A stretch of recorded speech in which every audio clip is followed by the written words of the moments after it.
Miliaran putaran waktu sebelum napas pertama manusia menyentuh udara. Bumi adalah sebuah hamparan misteri yang liar dan tak terjamah. Tidak ada suara azan, tidak ada gedung menjulang, bahkan tidak ada jejak kaki yang menyerupai kaki kita. Bumi saat itu adalah bola zamrud yang berkilauan di tengah kegelapan semesta. Namun di balik keindahannya tersimpan pergolakan yang dahsyat. Sebelum tanah liat dibentuk menjadi rupa Adam, Allah Subhanahu wa Ta'ala menciptakan penghuni pertama dari unsur yang berbeda. Jika manusia adalah representasi dari tanah yang diam, maka penghuni pertama ini adalah representasi dari energi yang bergerak. Mereka adalah bangsa Banul Jan. Mereka diciptakan dari ma'arijin min na'ar, pucuk api yang menyala, bagian paling panas dan paling murni dari api yang tidak berasap, di sebuah hamparan benua yang kini mungkin telah tenggelam di dasar samudra. Bangsa Banul Jan membangun peradaban mereka. Langit bumi saat itu tidaklah biru bersih seperti sekarang. Atmosfernya dipenuhi dengan uap belerang dan cahaya kemerahan yang memancar dari inti bumi yang masih muda. Banul Jan adalah makhluk yang perkasa.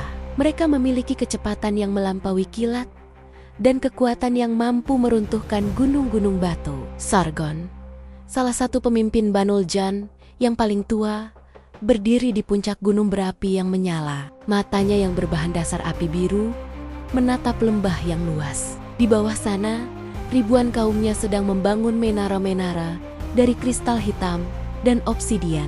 Mereka tidak membutuhkan alat mekanis. Mereka menggunakan frekuensi suara dan kekuatan kehendak untuk memahat bumi. Bumi ini adalah milik kita.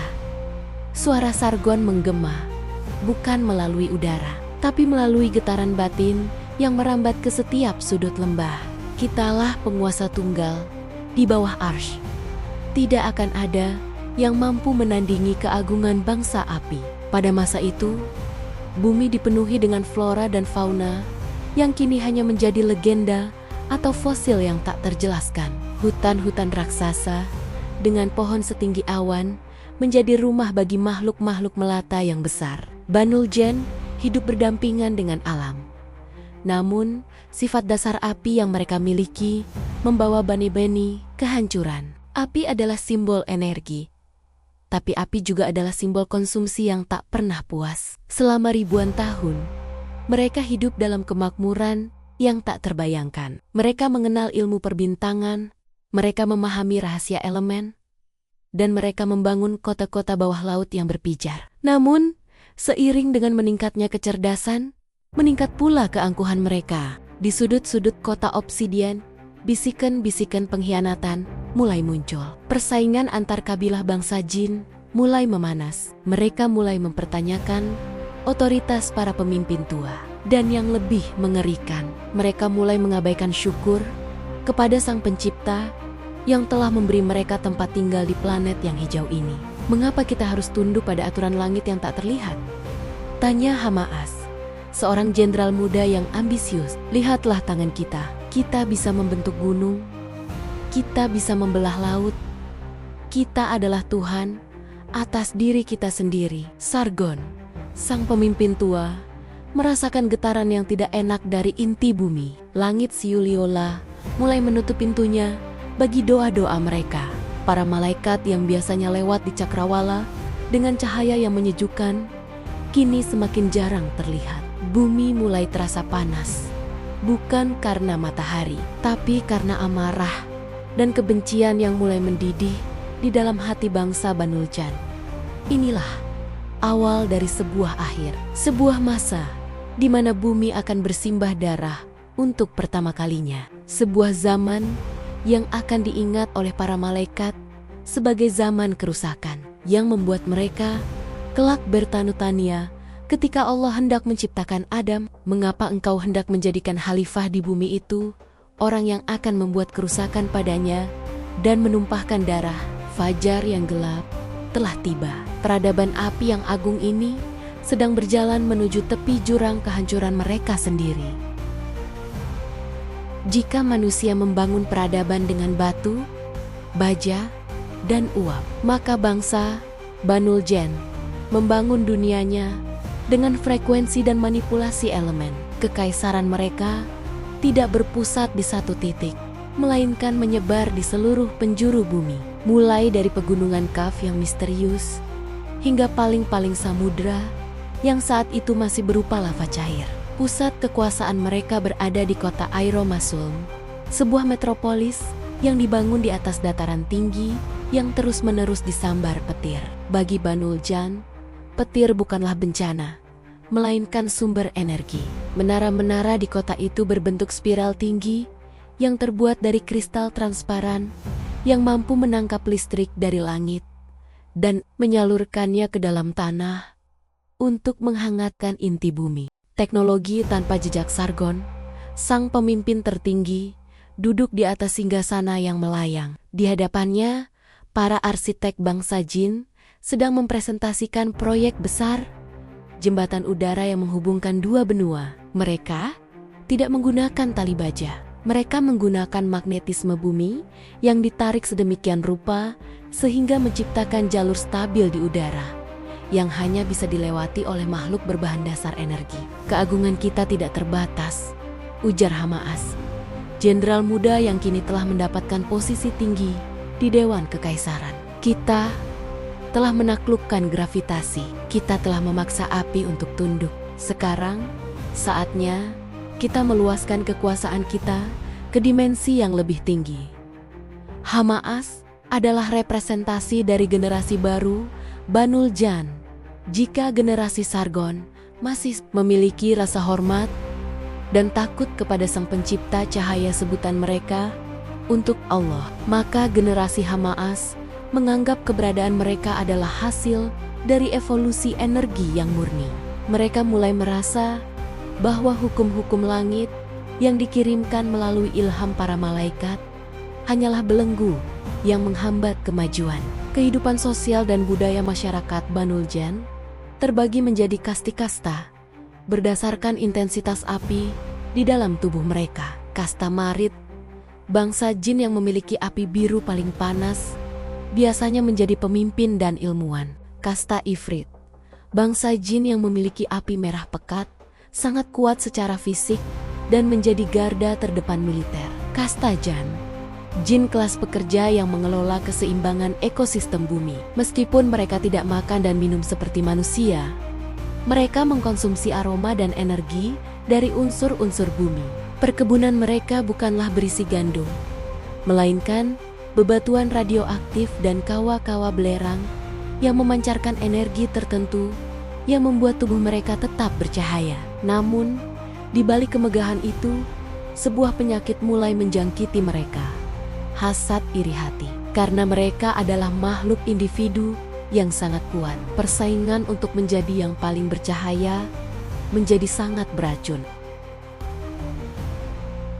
Kehancuran dimulai dari sebuah eksperimen terlarang. Hamaas dan sekelompok ilmuwan kasta Marit mencoba menciptakan kehidupan baru makhluk yang tidak berasal dari api, melainkan dari sisa-sisa elemen tanah dan air yang mereka sebut sebagai albin. Mereka ingin menciptakan budak-budak organik yang bisa diperintah untuk mengerjakan tugas-tugas kasar di permukaan bumi yang mulai mendingin. Jika kita bisa menciptakan kehidupan, maka kita adalah Tuhan, bisik Hamaas di dalam laboratorium bawah tanahnya yang tersembunyi di dalam gua lava. Makhluk albin ciptaan mereka adalah makhluk-makhluk cacat yang mengerikan. Mereka memiliki bentuk fisik, tetapi tidak memiliki akal, hanya insting untuk membunuh dan mengonsumsi. Keberadaan albin inilah yang menjadi awal dari pertumpahan darah pertama di muka bumi. Makhluk-makhluk ini lepas kendali, menyerang kabilah-kabilah jin yang lebih lemah, dan memicu perang saudara yang brutal. Sargon mencoba menghentikan Hamaas, namun militer kasta Ifrit sudah terlanjur memuja kekuatan Hamaas. Kota-kota kristal yang indah mulai hancur. Menara-menara pengumpul petir digunakan sebagai senjata pemusnah massal. Untuk pertama kalinya, bumi yang hijau mulai berubah menjadi lautan api, bukan api yang memberi kehidupan, melainkan api yang menghanguskan. Langit Mesir yang saat itu belum bernama tertutup oleh abu hitam yang pekat. Hutan-hutan raksasa tumbang, hewan-hewan purba mati karena atmosfer yang beracun akibat senjata energi mereka. Di atas Arasi, para malaikat melihat pemandangan ini dengan rasa duka yang mendalam. Bumi yang seharusnya menjadi tempat tasbih, kini dipenuhi dengan jeritan energi yang saling beradu. Banul Jen telah gagal mengemban amanah sebagai penghuni bumi. Mereka telah melampaui batas, bisik para penjaga langit. Sargon, yang melihat kerajaannya runtuh, hanya bisa bersujud di sisa-sisa reruntuhan kuil tuanya. Ia tahu, ketika makhluk api sudah mulai merasa lebih besar dari sang pencipta api, maka air pembersih dari langit akan segera turun untuk memadamkan kesombongan mereka. Bumi tidak lagi mengenal ketenangan. Jika sebelumnya petir adalah sumber energi bagi kota-kota kristal, kini petir menjadi cambuk kematian. Lembah hijau, sebuah wilayah subur yang kini mungkin terkubur di bawah dataran tinggi Afrika, menjadi saksi bisu betapa mengerikannya. Jika makhluk berbahan dasar energi saling membantai, pecahnya aliansi api. Perang yang bermula dari persaingan kasta kini berubah menjadi perang pemusnahan. Hamaas dengan pasukan Ifritnya tidak lagi mengincar wilayah. Ia mengincar inti energi dari setiap kabilah yang menolak tunduk. Dalam fisiologi bangsa jin, kematian berarti redupnya api inti mereka hingga menjadi abu yang tak lagi bercahaya. Lembah hijau yang tadinya merupakan pusat agrikultur energi Banu Jan, kini dipenuhi dengan bangkai-bangkai energi yang memudar. Di sana, Hamaas melepaskan ribuan albin makhluk ciptaan yang gagal. Makhluk-makhluk ini, yang memiliki kekuatan fisik monster namun tanpa nurani, memakan apa saja. Mereka mencabik vegetasi bumi dan menyerang kabilah-kabilah kecil bangsa Jan. Lihatlah, teriak Hamaas dari atas kereta apinya yang ditarik oleh badai. Tanah ini meminta darah, dan kita akan memberinya lebih dari yang bisa ia telan. Sargon dan perlawanan terakhir Sargon, sang pemimpin tua yang masih memegang teguh ajaran langit, tidak tinggal diam. Ia mengumpulkan sisa-sisa kabilah yang masih setia pada tauhid kuno.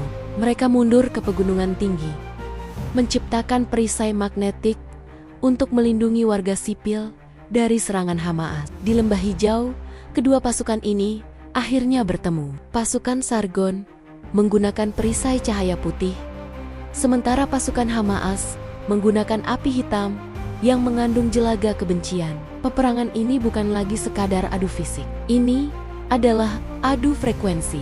Suara ledakan energi mereka membuat hewan-hewan purba di sekitarnya mati seketika karena jantung yang berhenti berdetak. Hamaas, berhenti! Suara Sargon menggelegar melalui dimensi batin. Engkau tidak hanya membunuh kaummu. Engkau sedang merusak tempat sujud ini. Bumi ini bukan milikmu. Hamaas tertawa. Suaranya seperti besi yang beradu. Bumi ini milik siapapun yang cukup kuat untuk menggenggamnya. Orang tua, jeritan bumi yang sampai ke langit pertumpahan darah ini mencapai titik yang tak terbayangkan. Ribuan jin tewas setiap harinya. Darah mereka yang bagi mata manusia mungkin tampak seperti cairan bercahaya yang panas meresap ke dalam tanah, meracuni akar-akar pohon raksasa. Lautan mulai mendidih karena energi buangan dari senjata-senjata marit. Hingga suatu saat, kerusakan itu menyentuh saraf bumi. Eksperimen energi Hamaas yang terlalu berlebihan memicu gempa tektonik yang luar biasa. Gunung-gunung berapi meletus secara bersamaan, menyemburkan abu yang menutupi sinar matahari selama ratusan tahun. Bumi menangis. Ia tidak lagi mampu menanggung beban dosa para penghuninya yang angkuh. Di langit, para malaikat yang bertugas mengamati bumi bersujud di hadapan Arasi. Mereka tidak sanggup lagi melihat keindahan ciptaan Tuhan dikoyak-koyak oleh bangsa yang diberi kebebasan berkehendak, namun memilih jalan kehancuran. Wahai Tuhan kami, bisik para penjaga langit, hamba-hambamu di bumi telah melampaui batas. Mereka menumpahkan darah di tempat yang seharusnya suci. Saat itulah Keputusan besar diambil.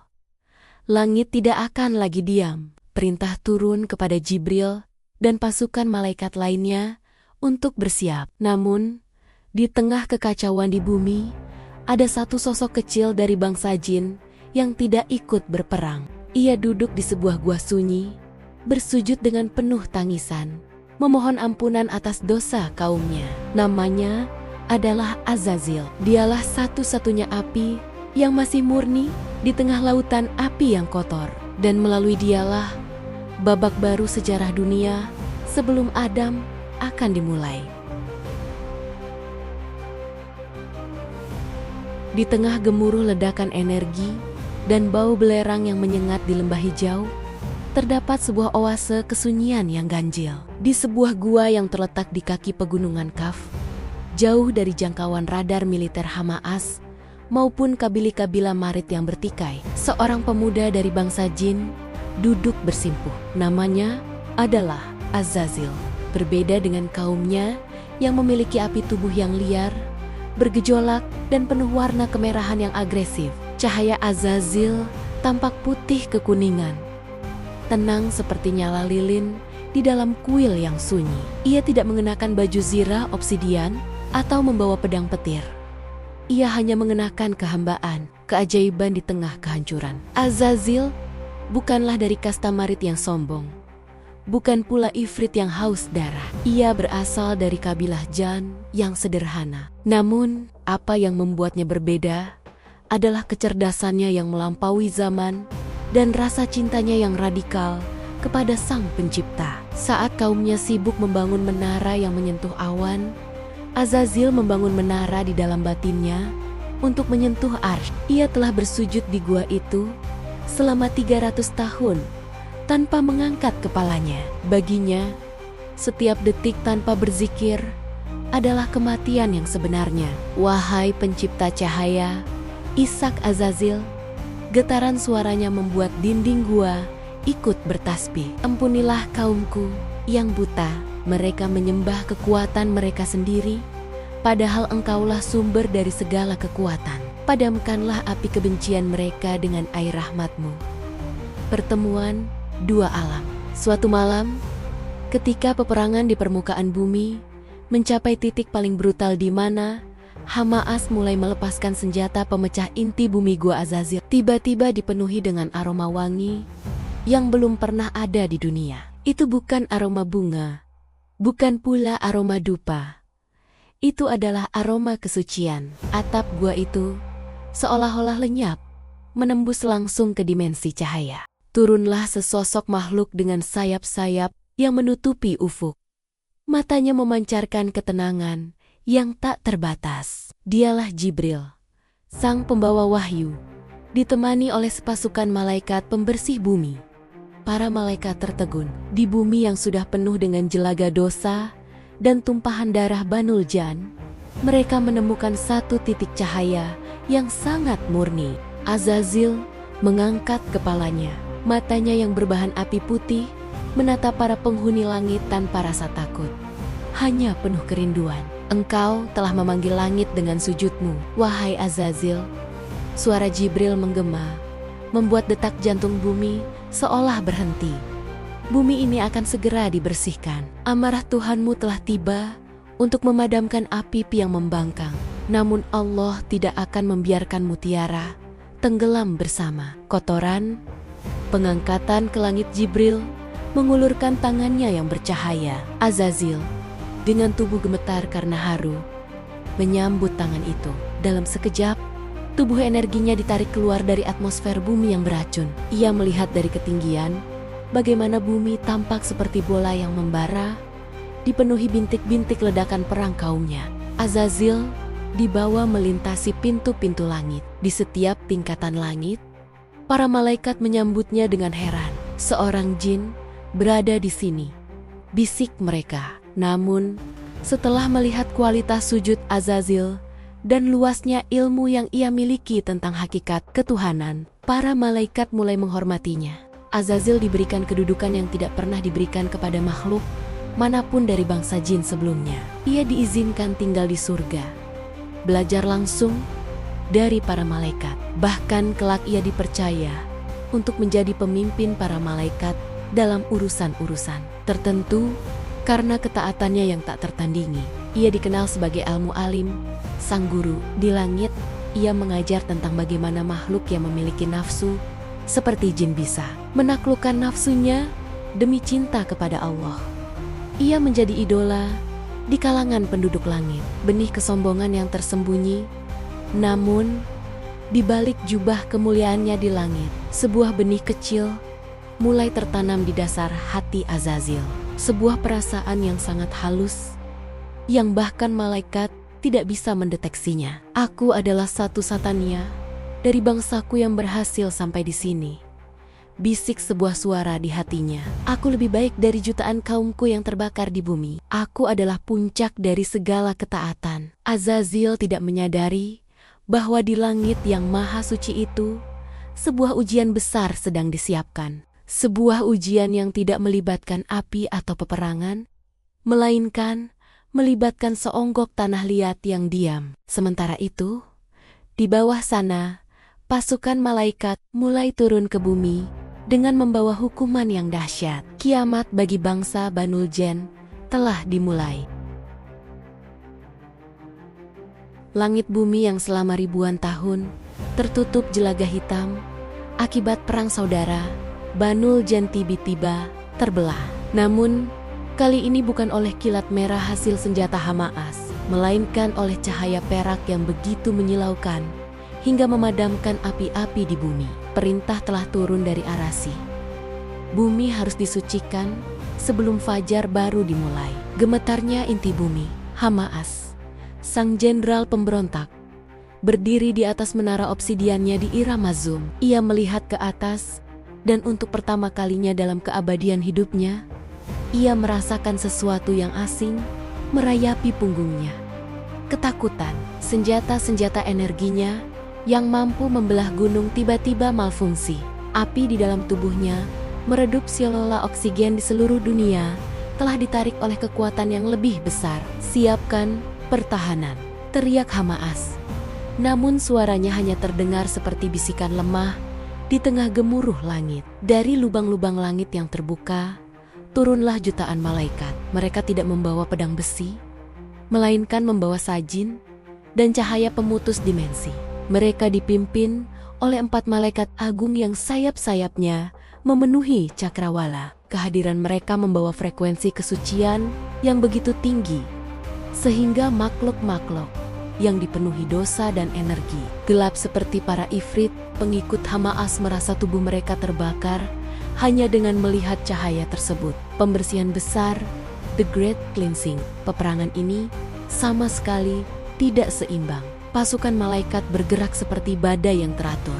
Setiap tempat yang tersentuh oleh kaki mereka langsung bersih dari residu energi jahat. Kota Iramazum yang megah, simbol kesombongan Banul Jan, runtuh menjadi debu dalam satu kali pekikan malaikat. Demi zat yang menghidupkan dan mematikan, kembalilah kalian ke tempat yang sempit, seru para malaikat. Bangsa jin yang selama ini merasa sebagai Tuhan di bumi, kini berlarian seperti semut yang sarangnya disiram air. Mereka yang sombong mencoba melawan, namun senjata api mereka tidak mampu menembus perisai cahaya malaikat.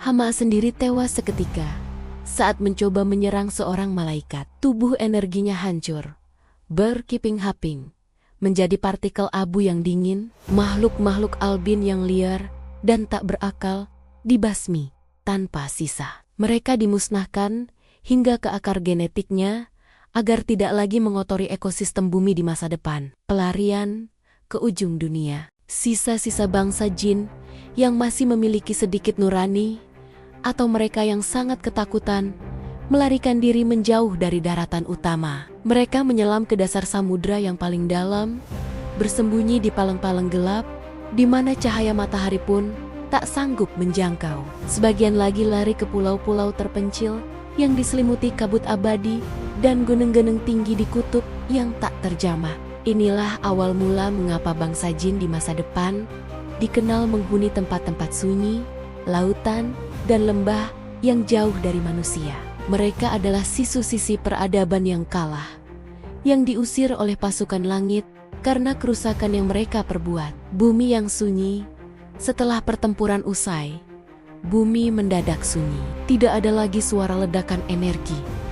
Tidak ada lagi jeritan albin. Pasukan malaikat terbang kembali ke langit, meninggalkan bumi dalam keadaan kosong, namun bersih. Atmosfer mulai menjernih. Hujan turun selama ratusan tahun untuk memadamkan sisa-sisa api dan membersihkan racun belerang. Dari ketinggian surga, Azazil melihat ke bawah. Ia melihat dunianya yang dulu megah kini hanya berupa hamparan tanah yang diam. Ia merasa bangga karena ia berada di sisi yang menang. Ia merasa bahwa keberadaannya di langit adalah bukti bahwa ia lebih mulia dari seluruh bangsanya yang kini meringkuk di dasar laut. Namun, di tengah kesunyian bumi itu, Allah Subhanahu wa Ta'ala berfirman di hadapan para penduduk langit, sebuah firman yang akan mengubah status Azazil selamanya.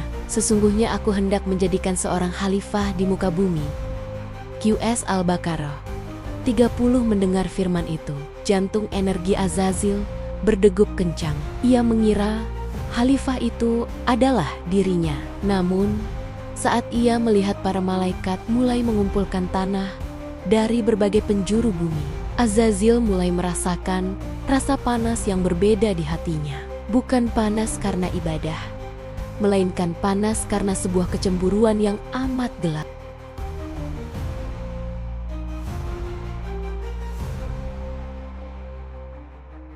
Setelah badai cahaya dari pasukan malaikat berlalu, bumi memasuki fase yang disebut sebagai masa penantian. Tidak ada lagi deru mesin energi atau ledakan kawah belerang hasil eksperimen bangsa jin. Bumi menjadi sebuah taman raksasa yang sunyi, namun suasananya terasa begitu suci. Hujan yang turun selama berabot telah mencuci sisa-sisa jelaga hitam. Atmosfer bumi yang tadinya merah pekat karena belerang perlahan-lahan berubah menjadi biru jernih yang menenangkan. Oksigen mulai melimpah dan vegetasi hijau mulai menutupi reruntuhan kota Irama Zulem hingga tak berbekas. Persiapan sang khalifah di langit, aktivitas tidak pernah berhenti.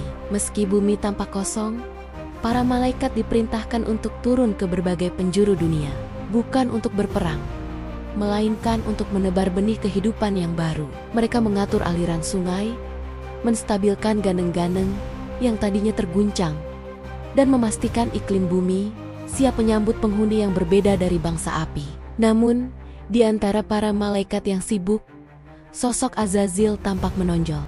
Di surga, posisinya semakin terhormat. Ia sering terlihat berdiskusi dengan para penjaga arsy. Pengetahuannya tentang bumi sangat mendalam, karena ia adalah satu-satunya penduduk langit yang benar-benar pernah hidup di sana sebelum pembersihan besar. Lihatlah bumi itu, bisik Azazil kepada beberapa malaikat di bawah naungan pohon Sidratul Muntaha. Aku tahu setiap jengkal tanahnya. Aku tahu di mana kekuatan buminya tersembunyi. Jika Allah memerintahkanku kembali ke sana, aku akan menjadikannya tempat sujud yang tak tertandingi. Kalimat itu terdengar seperti pengabdian yang tulus. Namun, di dalam frekuensi batin Azazil terselip sebuah ambisi. Ia merasa bahwa setelah kehancuran kaumnya, dialah pewaris sah planet tersebut. Retakan di balik kesucian suatu ketika, Allah Subhanahu wa Ta'ala memerintahkan Jibril untuk mengambil segenggam tanah dari bumi tanah yang terdiri dari berbagai warna, merah, putih, hitam, dan kuning, tanah yang lembut dan yang kasar. Azazil melihat proses itu dengan seksama. Ia melihat bagaimana tanah itu dibawa ke langit dan mulai dibentuk. Ia mengamati setiap lekukan rupa makhluk baru itu dengan rasa ingin tahu yang berubah menjadi kegelisahan. "Mengapa dari tanah?"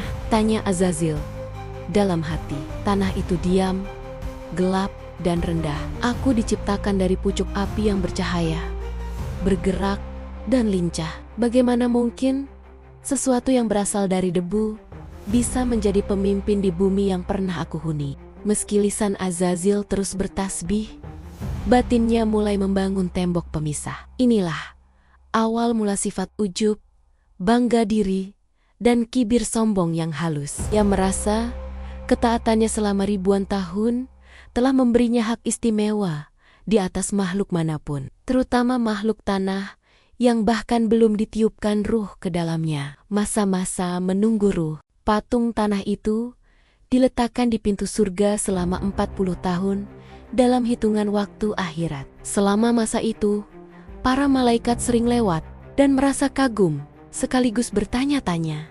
Namun Azazil berbeda. Ia sering mendatangi rupa tanah itu, mengelilinginya, bahkan masuk ke dalam rongganya untuk mencari tahu apa rahasia di baliknya. Ia menemukan bahwa makhluk ini berongga. Makhluk yang berongga adalah makhluk yang lemah, ejek Azazil dalam kesendiriannya. Ia memukul tanah kering itu hingga mengeluarkan bunyi denting seperti tembikar. Jika aku diberi kekuasaan atasmu, aku akan menghancurkanmu. Dan jika engkau diberi kekuasaan atasku, aku akan mendurhakaimu. Bisik Azazil dengan nada yang sangat rendah, hampir tak terdengar oleh siapapun kecuali Zat yang Maha Mengetahui.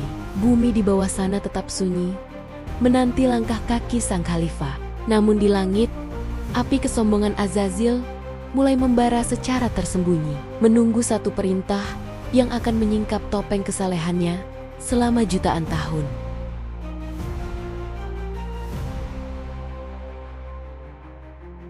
Suasana di alam malakut tidak pernah sedahsyat hari ini. Cahaya arasi memancar dengan kemilau yang berbeda, menciptakan spektrum warna yang memenuhi seluruh tingkatan langit. Jutaan malaikat dari berbagai tingkatan, mulai dari penjaga pintu langit hingga malaikat mukarabin telah berkumpul melingkar. Di tengah-tengah mereka terbaring sosok yang dibentuk dari tanah bumi yang telah mengering.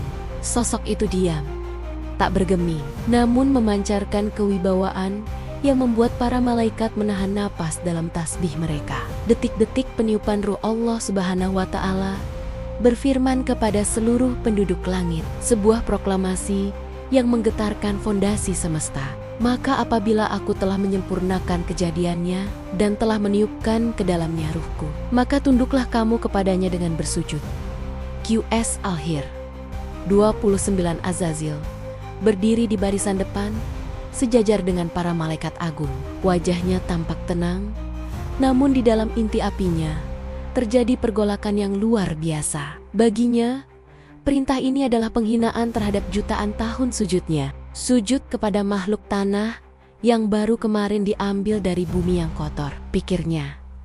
Tiba-tiba, sebuah cahaya yang sangat murni ruh dari Allah turun dari singgasana arasi. Cahaya itu masuk melalui yubanubun sosok tanah tersebut. Keajaiban pun terjadi. Tanah yang tadinya gelap mulai berubah menjadi daging, tulang, dan kulit yang indah. Saat ruh mencapai matanya, Adam membuka mata untuk pertama kali. Saat ruh mencapai hidungnya, Adam bersin dan mengucapkan Alhamdulillah.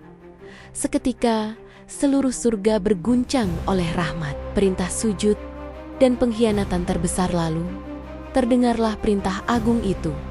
Sujudlah! Dalam satu gerakan serentak yang megah, jutaan malaikat Jibril, Mikail, Israfil, Israel, dan seluruh barisan cahaya merebahkan diri. Mereka bersujud bukan untuk menyembah Adam, melainkan sebagai bentuk ketaatan mutlak atas perintah Allah yang telah memuliakan makhluk baru ini. Langit menjadi sunyi, hanya menyisakan suara tasbih yang merambat pelan. Namun, di tengah hamparan sujud yang luas itu, ada satu sosok yang tetap berdiri tegak. Azazil. Ia berdiri dengan tangan bersedekap. Kepalanya mendongak dengan angkuh. Ia tampak seperti sebatang pohon api yang menantang badai. Malaikat-malaikat yang berada di dekatnya mulai mengangkat kepala dan terbelalak melihat sang guru mereka tetap berdiri. Wahai Azazil, mengapa engkau tidak bersujud bersama kami? Bisik seorang malaikat dengan penuh ketakutan akan murka Allah. Dialog kesombongan. Suara Allah Subhanahu wa Ta'ala menggema, menembus setiap partikel keberadaan Azazil. Wahai iblis, apakah yang menghalangimu sujud? kepada yang telah aku ciptakan dengan kedua tanganku? Apakah kamu menyombongkan diri? Ataukah kamu merasa termasuk orang-orang yang lebih tinggi? QS 175. Disinilah Azazil melepaskan topeng kesalehannya. Ia tidak meminta maaf. Ia justru mengeluarkan argumen logika yang lahir dari akar kesombongan. Aku lebih baik daripadanya. Engkau ciptakan aku dari api, sedangkan dia engkau ciptakan dari tanah. QS Al-A'raf 12. Kalimat itu mengakhiri karier langit Azazil. Ia telah melakukan dosa pertama di alam semesta, rasisme elemen. Ia merasa asal-usul zat api lebih mulia daripada ketaatan pada perintah. Saat itu juga, cahaya putih Azazil berubah menjadi merah gelap yang berjelaga. Namanya dihapus dari daftar penghuni surga dan diganti dengan satu gelar yang akan abadi hingga kiamat. Iblis sang putus asa, dendam yang terlahir, keluarlah engkau dari surga ini. Sesungguhnya engkau adalah makhluk yang terkutuk. Iblis yang kini telah kehilangan kemuliaannya tidak merasa menyesal. Dendamnya kepada Adam kini telah mencapai puncaknya. Jika ia diusir karena tanah ini, maka ia bersumpah akan menyeret seluruh keturunan tanah ini bersamanya ke neraka. Tuhanku, beri aku penangguhan waktu hingga hari mereka dibangkitkan. Tantang iblis. Allah memberikan penangguhan itu bukan karena cinta, melainkan sebagai ujian bagi manusia. Iblis berpaling, meninggalkan barisan malaikat yang menangis melihat kejatuhan sang abid. Ia menatap Adam dengan tatapan penuh kebencian yang akan membakar sejarah manusia selamanya. Bumi yang sunyi kini menanti. Adam sang khalifah akan turun, dan iblis sang musuh abadi telah bersiap di balik bayang-bayang.